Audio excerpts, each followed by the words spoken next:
ganas nih. Salah satunya lu juga keturunan Yafid lu. Oh iya. Iya, Indonesia. Indonesia Setengah Yafid, setengah Ham. Oh. Cina Yafid, Turki Yafid, Rusia Yafid, hampir seluruh Eropa Yafid, Attila the Hun itu Yafid. Ya, Asia Tenggara Yafid tuh berarti. Mongol Yafid. Okay. Ya'juj dan Ma'juj mungkin Yafid. Oke. Nah, jadi keturunan Yafid ini merajalela di mana-mana. Si people ini salah satunya nyerang Mesir. Kalah. Oke. Menurut beberapa data ya. Iya, Nah, iya. setelah kalah mereka dipindahkan ke perbatasan daripada Mesir yang waktu itu ada di Gaza.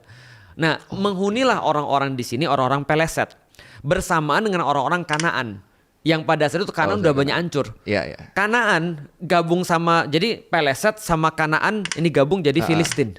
Oke. Dari kata-kata Peleset itu. Nah, jadi Filistin dalam arti yang ancient itu adalah gabungan orang-orang Peleset sama orang-orang Kanaan ini. Iya. Nah, itu Peleset, Filistin.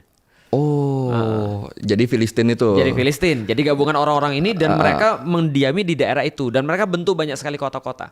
Nah, itu awalnya tuh awal ceritanya. mula sebelum jadi negara Palestina. Sebelum jadi negara Palestina. Nah, kaum Filistin ini gabungan Kanaan sama orang-orang Peleset yang kemudian memang jago perang ini, mereka ini akhirnya mendiami di daerah Sinai sampai ke Gaza. Dan akhirnya menurut beberapa sumber, sekali lagi kita nggak pasti ya, karena kalau kita bicara ini kan kita bicara benar-benar sumber ya. Iya. Yang sumber yang kita dapat bahwasanya mereka ini yang disebut dengan orang-orang, bisa jadi ya orang-orang Amalik, yang dikatakan orang-orang yang mulai memerangi pertama kali kaum Nabi Musa ketika Exodus, ketika pergi dari Mesir ke tanah terjanji. Oke.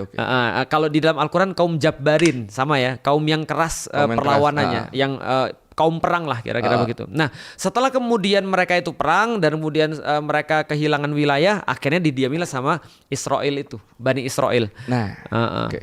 Gitu. Nah,